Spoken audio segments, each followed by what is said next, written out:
नमस्कार, एनटिभी कोहलपुर समाचारमा स्वागत छ। म अन्जु चौधरी। सुरुमा प्रमुख समाचार। सुदूरपश्चिम प्रदेशमा आज सबैभन्दा बढी 113 जना कोरोना संक्रमित थपिए। प्रदेश 5 र कर्णाली प्रदेशमा 7 जनामा संक्रमण। आफ्नै विश्वविद्यालय स्थापना गर्ने प्रदेश नम्बर 5 सरकारको तयारी। विश्वविद्यालय स्थापनाका लागि कानून निर्माण सम्बन्धी विधेयक प्रदेश सभामा। सञ्चार क्षेत्रलाई व्यवस्थित गर्न प्रदेश 5 सरकारले छुट्टै ऐन ल्याउँदै। कानून निर्माणका विषयमा आन्तरिक मामिला तथा कानून मन्त्रालयमा छलफल।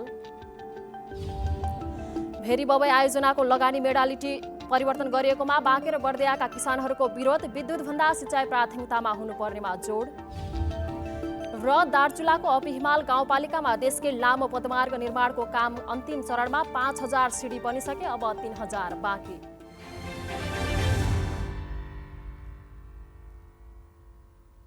समाचार अब विस्तारमा। बितेको 24 घण्टामा नेपालमा 224 जना संक्रमित थपिएका छन्। सुदूरपश्चिम प्रदेशमा सबैभन्दा बढी 113 जना संक्रमित थपिए भने प्रदेश 5 मा 6 जना र कर्णाली प्रदेशमा 1 जना मात्र संक्रमण देखिएको छ। स्वास्थ्य तथा जनसङ्ख्या मन्त्रालयले सर्वसाधारणहरूको असावधानीका कारण फेरि संक्रमणको दर बढ्न थालेको भन्दै चिन्ता व्यक्त गर्नुभएको छ। पछिल्लो 24 घण्टामा नेपालमा थप 224 जनामा कोरोना भाइरसको संक्रमण देखिएको छ। देशका विभिन्न प्रयोगशालामा गरिएको परीक्षणका क्रममा यी व्यक्तिमा कोरोना भाइरसको संक्रमण पोजिटिभ देखिएको स्वास्थ्य तथा जनसङ्ख्या मन्त्रालयका प्रवक्ता डाक्टर जागेश्वर गौतमले बताउनुभयो। आज थपिएका सहित नेपालमा संक्रमितको सङ्ख्या 19,547 जना पुगेको छ।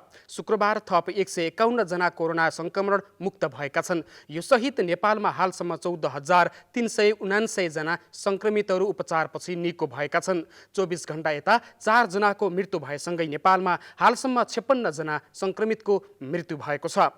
प्रदेश विवरण अनुसार प्रदेश नम्बर 5 कर्णाली प्रदेशमा आज कम संक्रमित देखिए भने सुदूरपश्चिममा सबैभन्दा बढी 113 जना संक्रमित थपिए। प्रदेश 5 मा 6 जना संक्रमित थपिएका छन् भने कर्णाली प्रदेशमा 1 जनामा मात्रै संक्रमण पुष्टि भएको छ। अब प्रदेश 5 मा कोरोना संक्रमितको कुल संख्या 4282 पुगेको छ भने 337 जना विभिन्न आइसोलेसनमा छन्। कर्णाली प्रदेशमा 296 जना सक्रिय संक्रमित छन् भने सुदूरपश्चिममा 1483 जना विभिन्न आइसोलेसनमा छन्। सरकारले लकडाउन खोलेपछि संक्रमितहरूको संख्या झन बढ्ने क्रममा छ। सर्वसाधारणहरूको असावधानीपूर्ण व्यवहार चहल पहलका कारण समस्या विकराल हुने अवस्थामा पुग्न सक्ने भएकाले जनस्वास्थ्यको मापदण्ड अपनाउन मन्त्रालयका प्रवक्ता डाक्टर गौतमले सबैलाई आग्रह गर्नुभयो। नवीन नेपाली, एनटिभी कोहलपुर।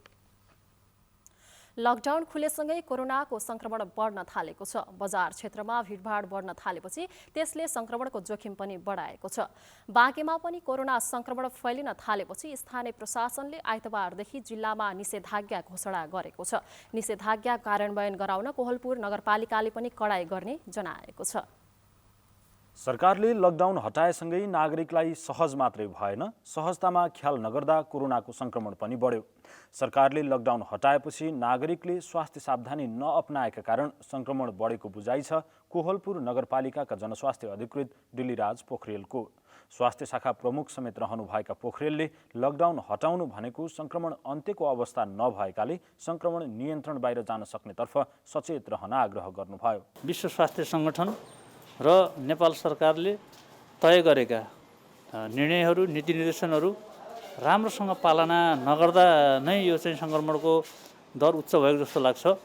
यसमा चाहिँ समुदायमा रहने सम्पूर्ण जनमानसहरू, सङ्घ संस्थाहरू सम्पूर्ण चाहिँ पक्षबाट अलिकति ध्यान नपुर्याउँदाखेरि यसको चाहिँ सङ्क्रमणको दर वृद्धि भएको जस्तो लाग्छ।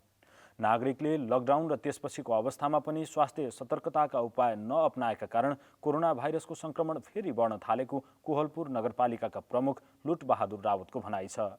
यो लकडाउनको अवस्थामा पनि यो पहिला राजनीतिक दलहरूले चाहिँ नेपाल बन्द भन्थे, हडताल भनेर भन्थे र बिहान चाहिँ 6 बजेदेखि चाहिँ साँझ 5 बजेसम्म भन्ने, 5 बजेपछि जनता भर चाहिँ सडकमा दौडिरहेका थिए। त्यही स्थिति हिजोदेखि अहिलेसम्म देखा परिरहेको छ। सरकारले लकडाउन हटाए पनि बाँकीमा कोरोना भाइरसको संक्रमण बढ्न थालेपछि आइतबारदेखि 3 दिनसम्म निषेधाज्ञाको घोषणा गरिएको छ। साउन 15 गते बसेको कोरोना रोकथाम तथा नियन्त्रणका लागि गठित जिल्ला स्तरीय समितिको बैठकले अत्यावश्यक सेवा बाहेक कसैलाई पनि घर बाहिर ननिस्किन भनेको छ। निर्णयको अटेर गरी घर बाहिर निस्कनेलाई कारबाही पनि हुनेछ। कोहलपुर नगरपालिकाले निषेध आज्ञाको सन्देश सम्प्रेषणका लागि माइकिङ समेत सुरु गरेको छ। कोहलपुर नगरपालिकाका नगर प्रमुख लुटबहादुर रावतले कोरोनाको संक्रमण फैलिन नदिन निषेध आज्ञाको पालना गर्न गराउन नगरपालिकाले कुनै कसर बाँकी नराख्ने बताउनुभयो। अब फेरि पनि यसलाई आइतबार सोमबार मङ्गलबार 3 दिनसम्म चाहिँ पुरै पहिलेका जस्तै चाहिँ लकडाउन गर्ने निषेधाज्ञा जारी गर्ने भनेर चाहिँ निर्णय भएको छ र त्यो निर्णयलाई हामी चाहिँ पूर्ण रूपले पालना गर्छौँ। आइसोलेसन र क्वारेन्टाइन यथावत राख्नुपर्ने अवस्था सिर्जना भएको छ र हिजोको जस्तो अब ठुलो सङ्ख्या त आउँदै गर्दा अब समुदायमा पनि यो फैलिसकेको अवस्था चाहिँ देखा परिरहेको छ। स्थानीय प्रशासनले निषेध आज्ञा घोषणा गरे पनि नागरिकले त्यसको पालना नगरे संक्रमण नियन्त्रण गर्ने सरकारी प्रयास असफल त हुन्छ नै, नागरिक आफै अनुशासित नभए स्थिति नियन्त्रण बाहिर पनि जान सक्ने स्वास्थ्यकर्मीहरूको चिन्ता छ। क्यामेरामा रुद्रनाथ शुक्लका साथ पुरुषोत्तम सापकोटा, एनटिभी, कोहलपुर।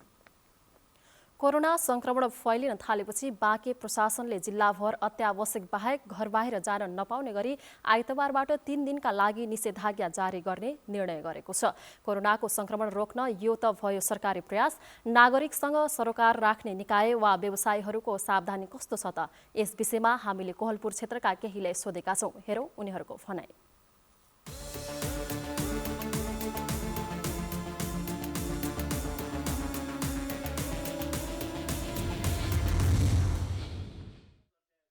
सामाजिक दूरी कायम गराएका छौँ र अब मास्क लगाएर भित्र प्रवेश गराएका छौँ र सेनिटाइजर प्रयोग गरेर हामीले माथि एउटा अर्को साथी हुनुहुन्छ उहाँले सेनिटाइजर प्रयोग गरेर उहाँलाई भित्र गराउने गरेका छौँ र हामीले 15 जना 20 जना एउटा भित्र उमा 15 जना 20 जना गरेर भित्र हाल्ने गरेका छौँ अनि फेरि 15 जना बाहिर आयो भने त्यहाँको मान्छे जाने गरेका छौँ।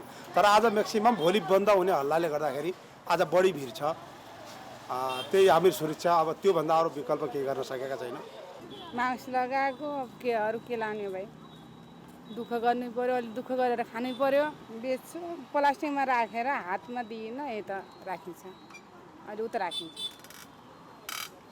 मास्क नलाए मान्छेलाई घरमा पाउन अहिलेसम्म आउनु भएको छैन। आए पनि 1 मिटरको दूरीमा भेटघाट गर्ने पठाउने काम भइरहेछ। कोठामा लिने खुवाउने सुताउने चाहिँ भएन। सेनिटाइजरहरू प्रयोग गरेर अनि मास्कहरू लगाएर अनि भित्र प्रवेश गर्न दिएका छौँ। आफूहरूले पनि टाढा भएर अनि उनीहरूलाई पनि टाढा बसालेर नै गरेका छौँ। सबैभन्दा पहिला त सामाजिक दूरीलाई कायम गरेका छौँ।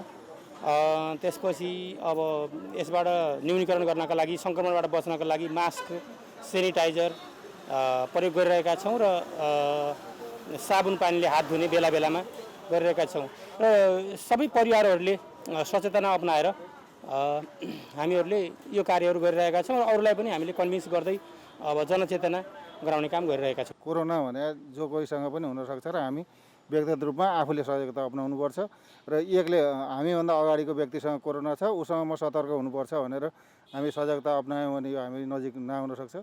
र म एउटा पेट्रोलियम व्यवसायी भएको कारणले गर्दा म कहाँ जसले सेवा सुविधा लिन आउँछ उसले चाहिँ यो कोरोनाको सजगताको लागि चाहिँ मास्कहरू चाहिँ अनिवार्य रूपमा लगाएर आउनुहोस्, नत्र सेवा सुविधा पाउनुहुन्न भनेर नै मैले चाहिँ उहाँहरूलाई चाहिँ निर्देशन पनि गरेको छु।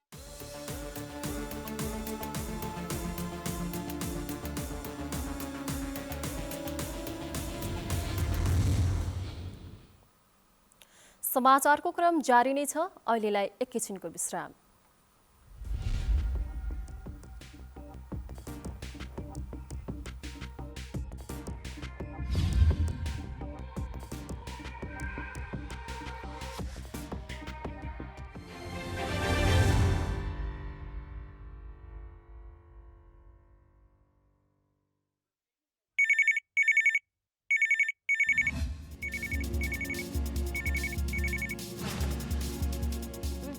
Every Saturday after 5 p.m. news only on NTV Kohalpur.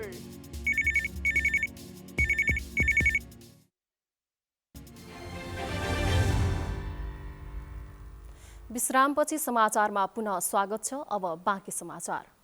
प्रदेश नम्बर 5 को सरकारले प्रदेशमा आफ्नै विश्वविद्यालय स्थापना गर्ने तयारी गरेको छ। प्रदेशमा विश्वविद्यालय स्थापनाका लागि आवश्यक नियम, ऐन कानून लगायत बनाउने उद्देश्यले प्रदेश सरकारले प्रदेशसभा बैठकमा विधेयक पेश गरेको छ। प्रदेश सरकारका तर्फबाट सामाजिक विकास मन्त्री सुदर्शन बरालले प्रदेश सभा बैठकमा प्रस्तुत गर्नुभएको प्रदेश विश्वविद्यालयको स्थापना, सञ्चालन, नियमन र व्यवस्थापन गर्न बनेको विधेयक उप दफावार छलफल सुरु भएको छ। छलफलका क्रममा प्रदेशसभा सदस्यहरूले प्रदेश विश्वविद्यालय स्थापना र सञ्चालनको आवश्यकता र औचित्यबारे प्रश्न पार्न प्रदेश सरकार समक्ष आग्रह गर्नुभएको छ। प्रदेशसभामा सो विधेयक प्रस्तुत गर्दै सामाजिक विकास मन्त्री बरालले प्रदेशको शैक्षिक क्षेत्रको विकासमा प्रदेश सरकारको भूमिका स्थापित गर्नका लागि प्रदेश विश्वविद्यालयको आवश्यकता रहेको बताउनुभयो। त्यसकारणले मानित विश्वविद्यालय अथवा डिम्ड युनिभर्सिटी जुन भनेको छ विधेयकले त्यतातर्फ यसको केन्द्रित छ। त्यसकारणले संसारमा यस्ता थुप्रै युनिभर्सिटीहरू छन् जो डिम्ड युनिभर्सिटीको रूपमा रहेका छन् र एकदम हाई क्वालिटी चाहिँ तिनीहरूले दिएका छन्। प्रदेश 5 सरकारले प्रदेशभित्रका सञ्चार क्षेत्रलाई नियमन गर्ने सम्बन्धी छुट्टै ऐन निर्माण गर्न लागेको छ। कानुन निर्माण सम्बन्धमा आज मन्त्रालयले सम्बन्धित क्षेत्रका विज्ञ र सरकारवालाहरूसँग बुटोलमा गरेको छलफलमा पत्रकारको सुरक्षा र सञ्चार गृहको निरन्तरताका लागि कानुन बनाउन लागि बताइएको छ। छलफलमा आन्तरिक मामिला तथा कानुन मन्त्री कुलप्रसाद केसीले बदलिदो सन्दर्भमा आम सञ्चार माध्यमहरूलाई अधिकार दिनुका साथै तिनको नियमन पनि जरुरी भएकोले कानुन बनाउन लागि बताउनुभयो। अब बन्ने एकीकृत कानुनले मिडियाका सरोकार सम्बोधन गर्ने विश्वास उहाँले व्यक्त गर्नुभयो।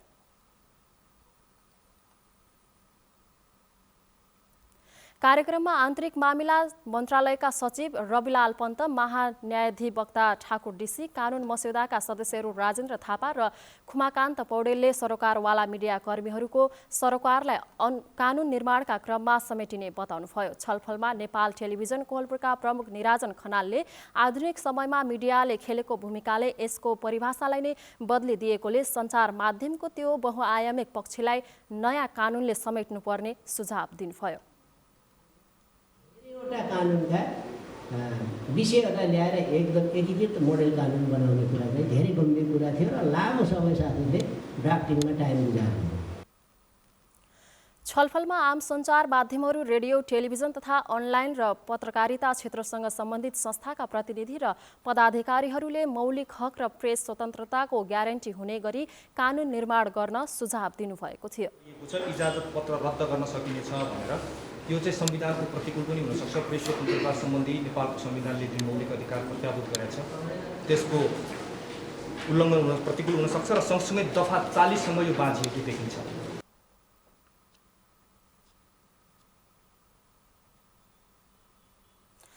पछिल्लो समय सुदूरपश्चिम प्रदेशका स्थानीय तहका न्यायिक समितिमा मुद्दाको चाप बढ्न थालेको छ। प्रदेशको एकमात्र धनगढी उपमहानगरपालिकाको न्यायिक समितिमा मुद्दाको चाप वर्षेनी बढ्दै गएको हो।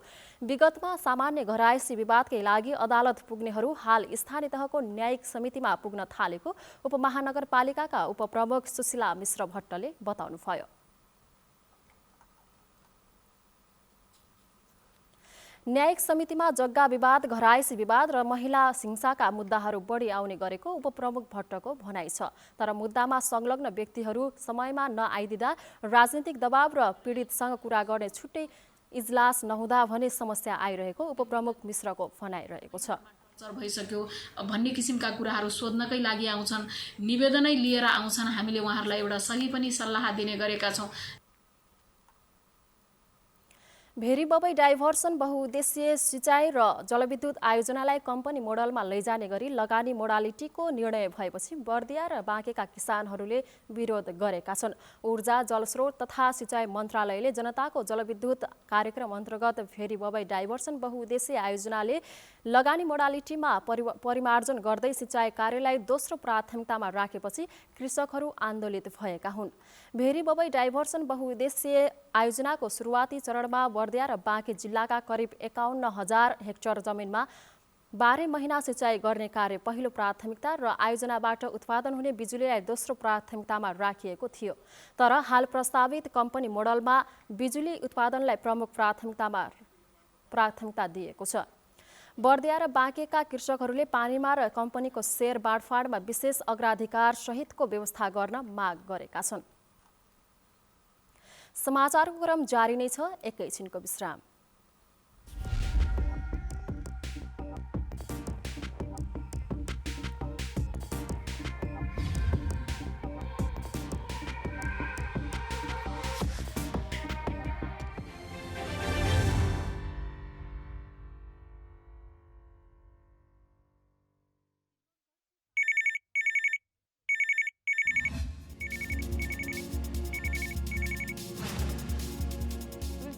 Every Saturday after 5 p.m. news only on NTV Kohalpur.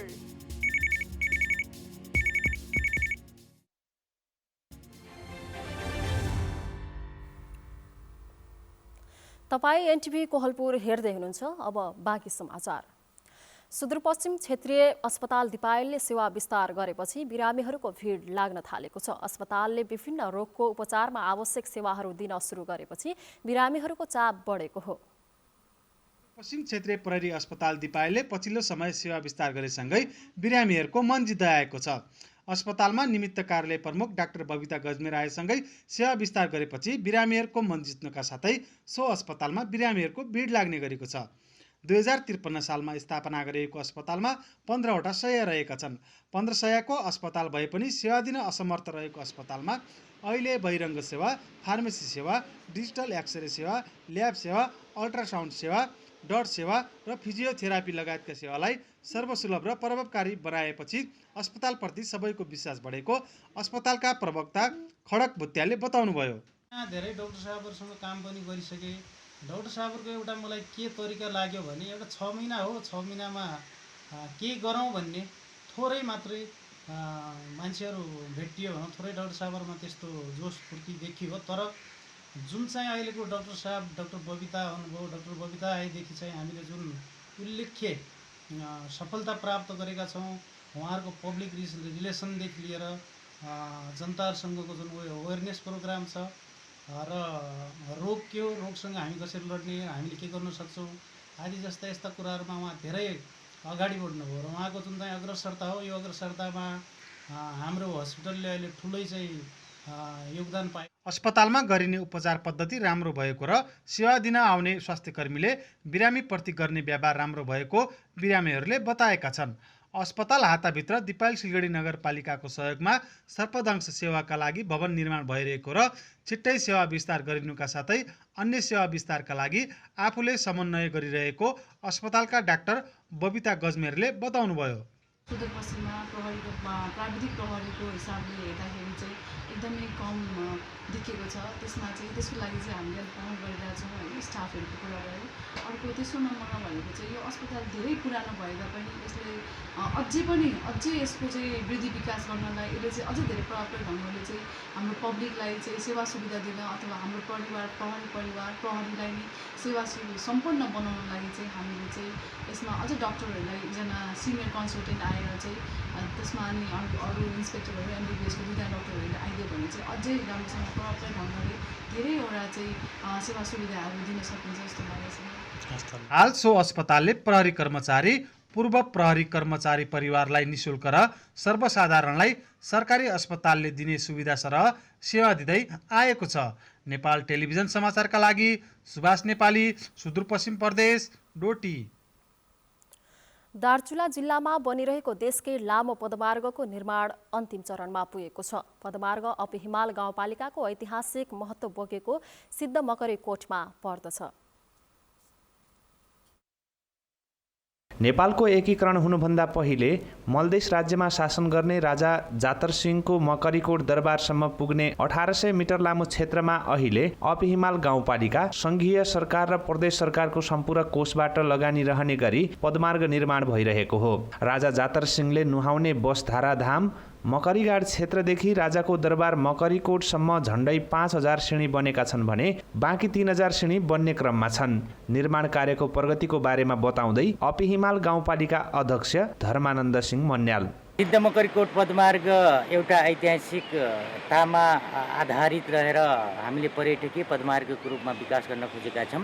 यो तत्कालीन 17औं 18औं शताब्दीमा त्यहाँ राजा जातर सिंह राजाको दरबार थियो र त्यो दरबारमा एकजना चाहिँ अट्याल भन्ने मान्छे सिरुवा अट्याल चाहिँ प्रधानमन्त्रीको रूपमा काम गर्थ्यो। त्यति बेला त्यसलाई पाइक भनिन्थ्यो र अहिले हामीले त्यो इतिहासलाई झल्काउनुको निम्ति लगभग 4 करोड 62 लाखमा निर्माण सम्पन्न हुने हामीले आशा राखेका छौँ र यो 8282 खुट्किला सहितको हुनेछ र अहिले हामीले 1500 मिटर हामीले सिद्ध्याइसकेका छौँ भने 300 मिटरको अहिले काम जारी छ र यो एउटा ऐतिहासिक पदमार्गको रूपमा विकास गर्नेछौँ। पदमार्ग निर्माणका लागि योजनाको विस्तृत अध्ययन प्रतिवेदन तयार गरेर टेन्डर मार्फत काम भइरहेको छ। उक्त पदमार्गको कुल लागत इस्टिमेट 4 करोड 60 लाख रहेको छ।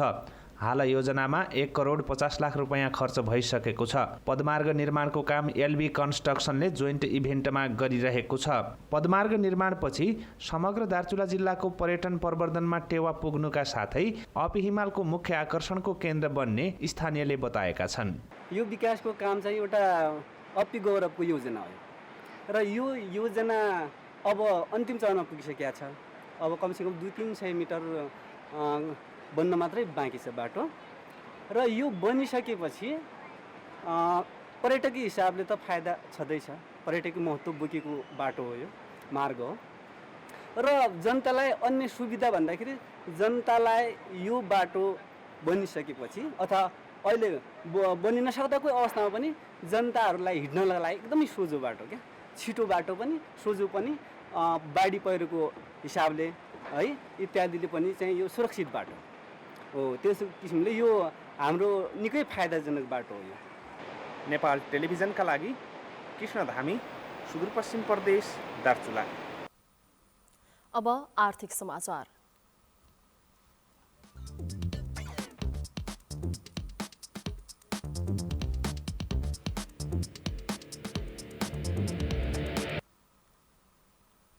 आलुको उत्पादनका लागि सुदूरपश्चिम प्रदेशमै नमुना बनेको डडेलधुरा जिल्लामा पहिलो पटक आलुको पूर्व मूल बिउ अर्थात् पीभीएस दाना उत्पादन सुरु भएको छ। जिल्लामा स्क्रिन हाउसबाट बिउ उत्पादन हुन थालेपछि डडेलधुरा सहित सुदूरपश्चिमका पहाडी जिल्लाका आलु किसानहरूलाई निकै सहज भएको छ। डडेलधुरामा पहिलो पटक आलुको पूर्व मूल बिउको उत्पादन सुरु भएको छ।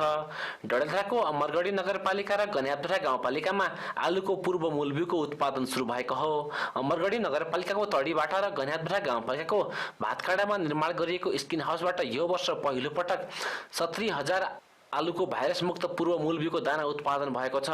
जिल्लामै पहिलो पटक भाइरस मुक्त आलुको पूर्व मूल बिउ उत्पादन भएपछि अन्यत्रबाट आलुको बिउ ल्याउनु पर्ने बाध्यताको अन्त्य भएको किसानको भनाइरहेको छ। अहिले जब उहाँ सरले यसमा अलिक सपोर्ट गरेर यसलाई अलिक छाना माथिसम्म बनाउनु भयो, अहिलेदेखि 2 खेती बिउ आलु उत्पादन निकाल्न सकिन्छ। यसबाट किसानलाई प्रत्यक्ष लाभ भएको छ, नत्र काठमाडौँबाट बिउ ल्याउनु पर्थ्यो, अहिले यही सर्वसुलभ भइरहेको छ। साना तथा मझौला कृषक आयस्तर वृद्धि आयोजनाका साथै प्रधानमन्त्री कृषि आधुनिकीकरण परियोजना कार्यान्वयन इकाइ कार्यालय डडेलधुराको आर्थिक सहयोगमा निर्माण भएको यी स्क्रिन हाउसमा 1 वर्षमा 2 पटक आलुको पूर्व मूल बिउ उत्पादन हुने भएको छ। जिल्लामै आलुको पीभीएस दाना सहजै पाइन थालेपछि व्यावसायिक आलु खेती गर्ने किसानहरूलाई सहज भएको प्रधानमन्त्री कृषि आधुनिकीकरण परियोजना कार्यान्वयन इकाइ कार्यालय डडेलधुराका प्रमुख खेमराज जोशीले बताउनुभयो। यसको स्तरोन्नति गरेर 2 सिजन नै आलु उत्पादन पीभीएस आलु उत्पादन गर्न सक्ने अवस्थामा हामीले पुर्याएका छौँ। 1 सिजन आलु उत्पादन भइसक्यो, त्यसबाट यो स्क्रिन हाउसमा मात्रै 55,000 दाना उत्पादन भएको छ। अब त्यो अब हामीले सुदूरपश्चिम प्रदेशको चाहिँ आलु व्यावसायिक आलु बिउ बीज वृद्धि गर्ने किसानहरूका त्यो बिउहरू पुर्याउँछौँ उहाँहरूको डिमान्ड अनुसार। र यहाँ भाइरस मुक्त आलुको पूर्व मूल बिउ उत्पादन गर्ने यी स्किन हाउस स्थानीय किसानहरूको समूह मार्फत सञ्चालनमा रहेका छन्। डडेलधुराका आलु खेती गर्ने किसानहरूलाई आलुको पीभीएस अर्थात् पूर्व मूल बिउका लागि काठमाडौँ सहित देशका अन्य जिल्ला र भारत जानुपर्ने बाध्यता रहेको थियो। प्रकाश बहादुर भाट, नेपाल टेलिभिजन, सुदूरपश्चिम प्रदेश, डडेलधुरा। अब खेलकुद समाचार।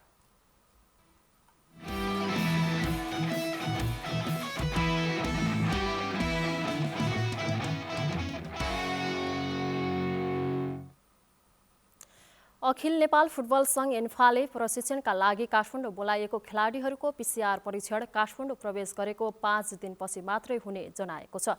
नेपालले खेल्न लागेको अन्तर्राष्ट्रिय प्रतियोगिताको प्रशिक्षण सुरु गर्नका लागि एन्फाले 34 जना खेलाडीहरूलाई आजसम्मको समयावधि दिएर काठमाडौँ आउन भनेको थियो। खेलाडीहरूले राजधानी प्रवेश गरेपछि 14 दिन अनिवार्य क्वारेन्टाइनमा बस्नुपर्ने भएकोले साउन 16 सम्ममा काठमाडौँ पुग्न भनिएको टिमका व्यवस्थापक मधुसूदन उपाध्यायले बताउनुभयो। काठमाडौँ पुगेका खेलाडीहरूलाई क्याम्पमा राख्ने र उनीहरूको 5 दिनपछि मात्रै स्वाब परीक्षण गरिने उपाध्यायले जानकारी दिनुभयो। उपाध्यायले पाटन अस्पतालबाट खेलाडीको कोरोना प्रशिक्षण गरिने पनि बताउनुभयो। सरकारबाट अन्तर्राष्ट्रिय खेलकुदको प्रशिक्षण गर्न भदौ 1 गतेबाट अनुमति पाएसँगै एन्फाले राष्ट्रिय टिमको प्रशिक्षण सुरु गर्न लागेको हो। कतारमा हुने फिफा विश्वकप छनौट अन्तर्गत नेपालले 3 घरेलु खेल असोज र कार्तिक महिनामा खेल्दैछ। अब मौसम सम्बन्धी जानकारी।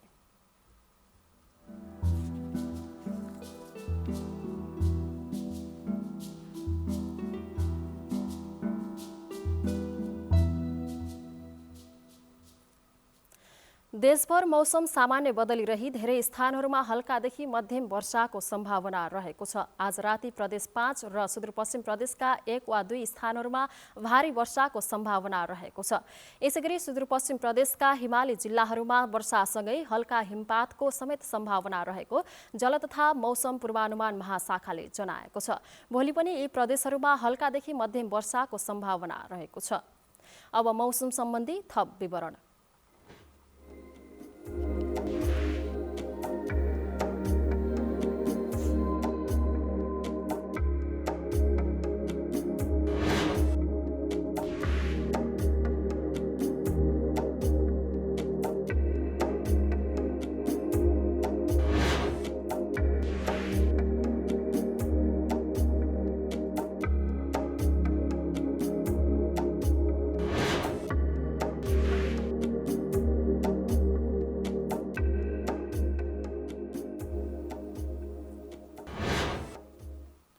समाचारको अन्त्यमा प्रमुख समाचार पुनः एकपटक।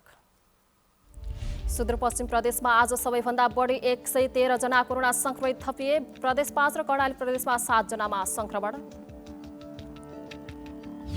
आफ्नै विश्वविद्यालय स्थापना गर्ने प्रदेश नम्बर 5 सरकारको तयारी। विश्वविद्यालय स्थापनाका लागि कानुन निर्माण सम्बन्धी विधेयक प्रदेश सभामा। सञ्चार क्षेत्रलाई व्यवस्थित गर्न प्रदेश 5 सरकारले छुट्टै ऐन ल्याउँदै कानुन निर्माणका विषयमा आन्तरिक मामिला तथा कानुन मन्त्रालयमा छलफल। भेरी बबई आयोजनाको लगानी मोडालिटी परिवर्तन गरिएकोमा बाँके र बर्दियाका किसानहरूको विरोध। विद्युतभन्दा सिँचाइ प्राथमिकता हुनुपर्नेमा जोड। र दार्चुलाको अपी हिमाल गाउँपालिकामा देशकै लामो पदमार्ग निर्माणको काम अन्तिम चरणमा। 5000 सिडी बनिसके, अब 3000 बाँकी।